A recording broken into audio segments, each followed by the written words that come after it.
Creo que la única forma de iniciar este video es siendo humilde y aceptar que en algún momento de mi vida me equivoqué. Yo, al igual que muchos, creo que cometí el error de creer que Jujutsu Kaisen era mejor que My Hero Academia. Y voy a ser humilde, aceptaré mi error y me disculparé. Perdóname todo, Hori. Siempre fuiste mejor que Gege. No, mentira, obviamente ambas obras tienen sus falencias, pero creo que Jujutsu Kaisen tiene más falencias que My Hero Academia. Viéndolo de forma general, My Hero Academia tiene más virtudes que Jujutsu Kaisen. Y no, porque Jujutsu Kaisen tenga dos arcos buenos, un arco bueno y un buen flashback no lo hace mejor que My Hero Academia. Y esto ya lo hablaré después, pero es una realidad. También voy a decir una verdad que es tan grande como una casa sobre cierto personaje con el infinito. Y bueno, no voy a seguir alargando esto, sería aburrido y ya. Y por último voy a decir, acepten la realidad. Jujutsu Kaisen nunca fue tan bueno.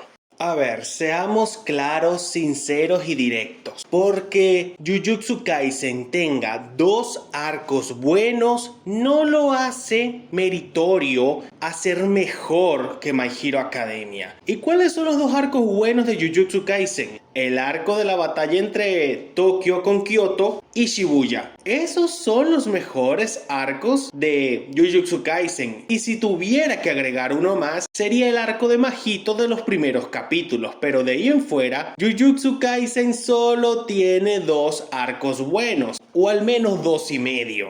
Ahora, hablando de arcos buenos en My Hero Academia, tenemos el Festival Deportivo, el arco de Camino, el arco de Stein, aunque lo detesto, clase A contra clase B, arco de los Yakuzas, Ejército Paranormal. A pesar de todos sus errores, también está el arco de Kuseinen, el Festival Cultural, la agencia de Endeavor, My Villano Academia. O sea, My Hero Academia, casi todos sus arcos son buenos. Es raro cuando un arco es mediocre o malo. Solamente podríamos decir que los arcos, por decirlo de alguna forma, mediocres son el USJ y la guerra final, pero de ahí en fuera todos los arcos de My Hero Academia son buenos, son entretenidos, son grandiosos, tienen momentos espectaculares. Y viéndolo como un todo, la mayoría de arcos de My Hero Academia tienen un 70% de cosas buenas y un 30% de cosas malas. Viéndolo como un todo. O sea, en términos generales, los arcos de My Hero Academia son mejores que los de Jujutsu Kaisen. Cuando hablamos de personajes secundarios, es innegable que ambas obras tienen a muchos personajes desperdiciados. Pero, ¿quién más tiene personajes desperdiciados? Porque, a ver,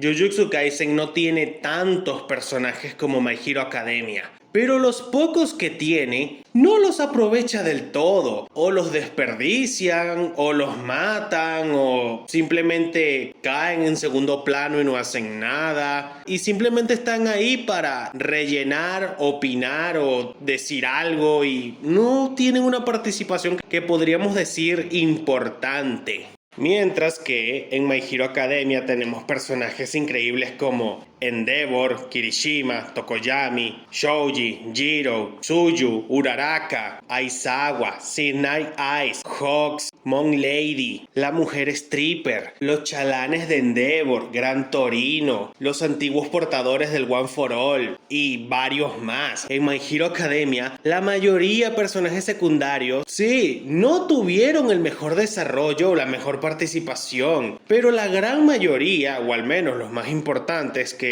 son en parte los que nombré aquí, tuvieron al menos una participación destacada, o al menos hicieron algo medianamente trascendental. Claro, si contamos como un todo desde el capítulo 1 hasta el final del arco del Ejército Paranormal. En todo ese trayecto, los personajes secundarios brillan de manera espectacular. Ya de ahí en adelante la cosa se tuerce, pero bueno, detalles. El hecho es de que, en términos generales, los personajes secundarios de My Hero Academia son mejores y tienen hasta más utilidad que los de Jujutsu Kaisen, que la mayoría simplemente existen, opinan, te explican algo que no tiene sentido, nada más te hablan de las técnicas malditas de los diferentes personajes, nada más están ahí para opinar sobre la pelea de Gojo, o simplemente son desperdiciados como el caso de Hakari, y así, o sea, los personajes de Jujutsu Kaisen me dan una indiferencia tan grande porque o en cualquier momento se mueren o simplemente no hacen nada. Creo que los únicos personajes así secundarios de Jujutsu Kaisen que se podría decir que fueron trascendentales fueron Nanami, Toji y creo que más ninguno. Hablando netamente de estos 4 individuos, Todoroki, Uraraka, Megumi y Nobara, Todoroki es un personajazo. No exploró todo lo que se pudo haber explorado con él, pero Todoroki es un personajazo. Uraraka es un personaje que fue perjudicado por el bien de la trama. Hay cosas en Uraraka que desde la primera temporada hasta mediados de la temporada 6 se puede decir que Uraraka iba encaminada por buen camino. Tenía sus cosas raras, pero Uraraka iba encaminada por buen camino.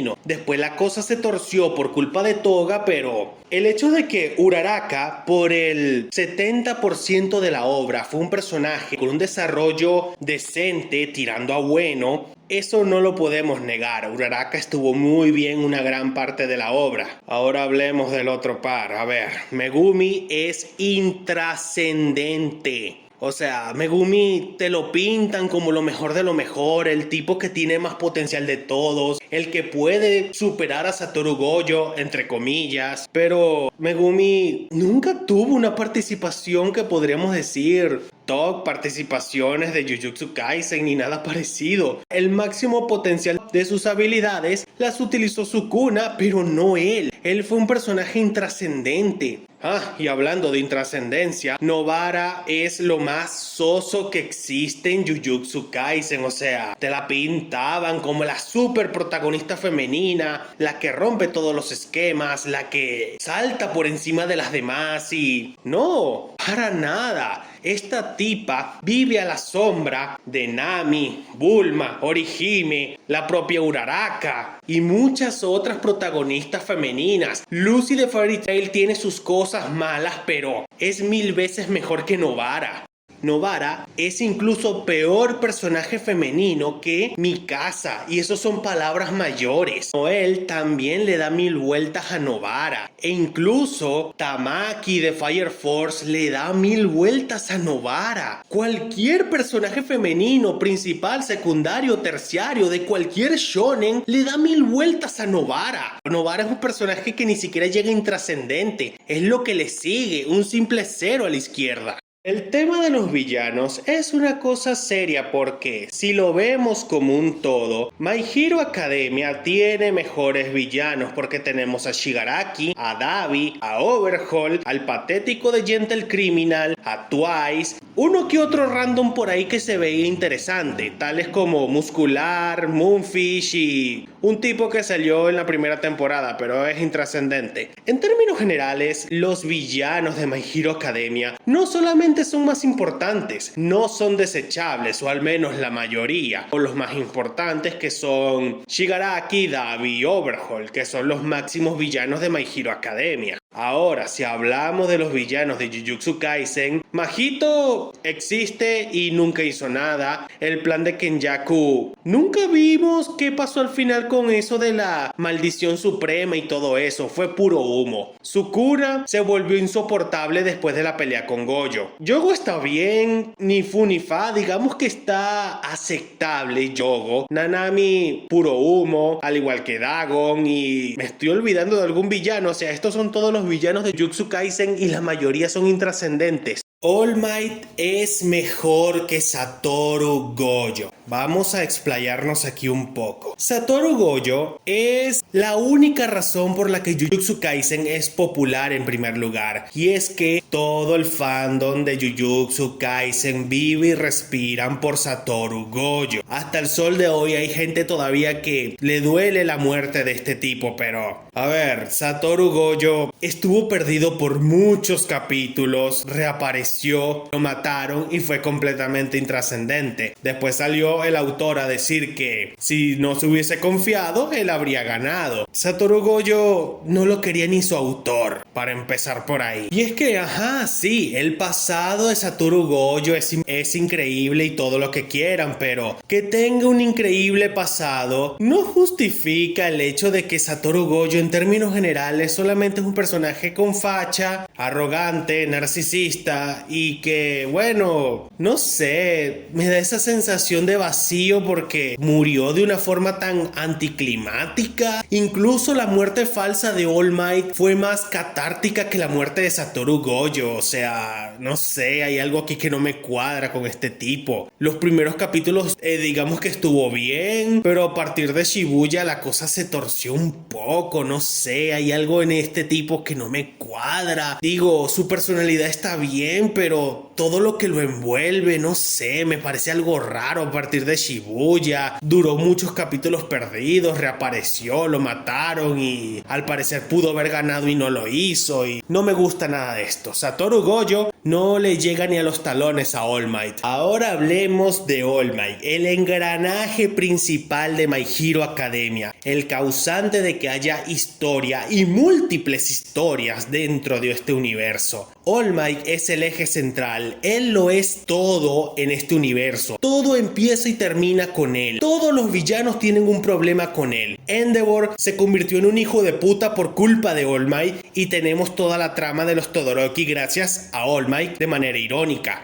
Todo lo que tenía que ver con All for One al principio, con los antiguos portadores, como All Might casi lo mata la primera vez, todo empieza y termina con All Might. All Might es sin duda alguna el mejor personaje de My Hero Academia. En términos generales, All Might está mejor aprovechado que Satoru Gojo. Tenemos grandes momentos con el personaje tanto como el All Might en su forma de heroica, como el All Might en su forma de civil. All Might lo es todo en My Hero Academia. Todos los personajes lo admiran, todos los villanos lo odian, toda la historia gira en torno a él. Los protagonistas quieren ser como él. All Might es el personaje que marca el estándar. Él es el estándar que la gente quiere superar. Y si hablamos de generar sentimientos al espectador, All Might genera más sentimiento, alegría, empatía, genera todo tipo de emociones que Satoru Gojo jamás logró transmitir. Satoru Gojo es un personaje que vive de su apariencia, de su estilo, de cómo lucha, pero de las emociones que le genera a los espectadores, jamás y nunca Satoru Gojo jamás generó tantos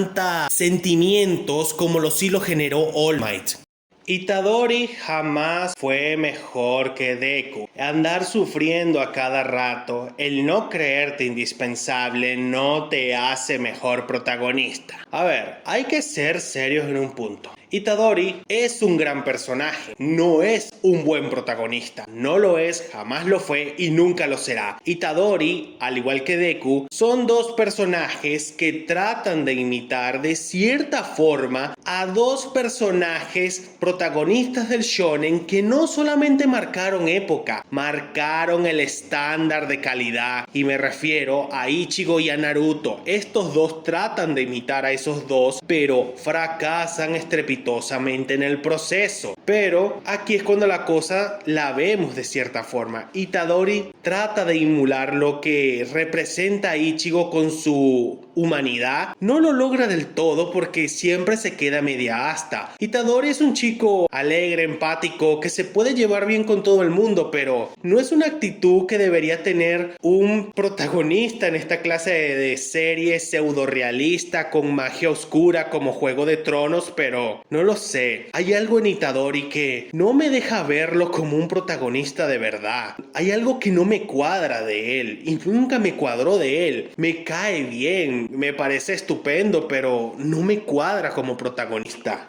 Ahora hablemos del caso de Deku, que él trata de emular a Naruto, fracasa en el proceso, pero al menos Deku tiene ciertas cosas que lo diferencian de Naruto. Tiene una personalidad diferente, Deku tiene gustos diferentes, Deku no trata, bueno, sí trata de buscar el reconocimiento de terceros, pero no sé, Deku por lo menos tiene algo más que lo caracteriza. Su personalidad es una personalidad extraña, pero bastante original. La personalidad de Deku es muy diferente a lo que esperarías de un protagonista shonen. Eso es parte de lo que hace especial al Deku. Su personalidad, no su falsa empatía, pero la personalidad del personaje, situaciones que vemos a lo largo de toda la serie, el cómo admira los dones de la gente, el cómo da su opinión sobre algún poder, sobre cómo ayuda a algunos de sus compañeros a una perspectiva diferente de sus dones y cosas así. Hay cosas en Deku que son más interesantes y están mejores trabajadas que con Itadori. Y es como ya dije, los dos tratan de imitar a Ichigo y a Naruto, pero fracasan en el proceso. Itadori trata de ser como Ichigo, pero es que nunca le va a llegar a los talones a Ichigo. El mismo caso que Deku, trata de imitar a Naruto, pero nunca le va a llegar a los talones a Naruto. Y al menos con Deku se intentó hacer algo distinto en gran parte de la obra, no al final, pero sí se trató de hacer algo diferente con él. Con Deku habían bases para hacer diferentes y múltiples cosas con él. Que no se hicieron fue por pereza del autor. Pero con el caso de Itadori, no lo sé. Yo veo a Itadori y yo no encuentro bases para que el autor pudiera haber hecho algo diferente con él. Digo, es algo como que muy monótono. Tú ves a Itadori, lo analizas y te pones a pensar, Itadori es medio vacío, o sea, no tiene algo diferente, no tiene algunas bases que lo caractericen y lo hagan ser diferente. Es un protagonista shonen promedio, pero no sé, le falta algo. Hay una sensación con Itadori que en retrospectiva sientes de que te faltó algo, falta algo que no cuadra.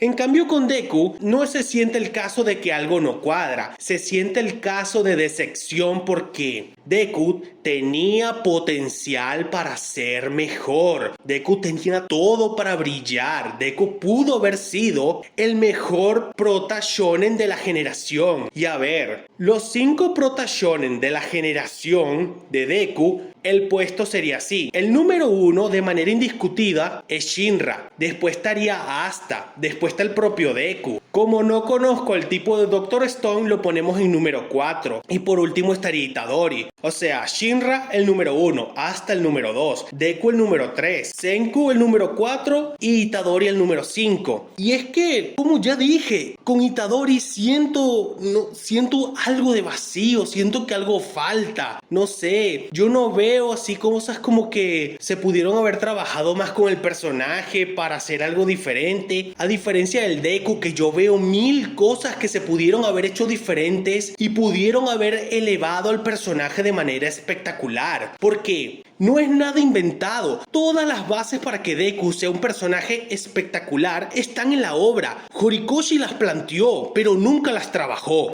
Muy bien, hasta aquí el video de hoy. Si te gustó, dale like, suscríbete, deja un comentario, recomiéndame qué clase de videos te gustaría ver y nos estaremos viendo en un próximo video.